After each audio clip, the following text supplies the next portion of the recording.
Moment de prière et de louange ce jour à l'église synagogue. Le prophète Melchisedec Joseph, lors de sa prédication, a invité les fidèles à savoir écouter la voix de Dieu dans leur vie. Je veux montrer aux chrétiens que nous devons marcher dans la révélation de Dieu.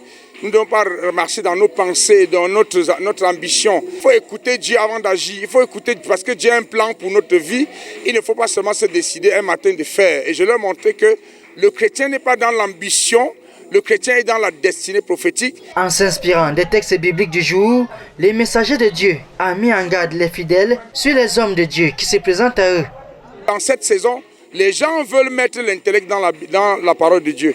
Les gens veulent enseigner le cartésianisme et pas la parole de Dieu. Les gens veulent enseigner la logique scientifique et pas la parole de Dieu. Donc il faut revenir, n'est-ce pas, aux fondamentaux de la parole de Dieu, enseigner la parole de Dieu, enseigner la sainte doctrine et ne pas essayer de moderniser, de faire des églises où on ne vient que pour chercher le mariage, l'argent, où on ne vient que pour chercher les choses matérielles. L'église, ce n'est pas un lieu où on vient chercher les choses matérielles. L'église, c'est un lieu où on vient chercher Dieu. Marcher dans le prophétique, bâti selon le modèle divin, un thème sur lequel les fidèles ont été invités à méditer pour rester sur la voie tracée par le Seigneur.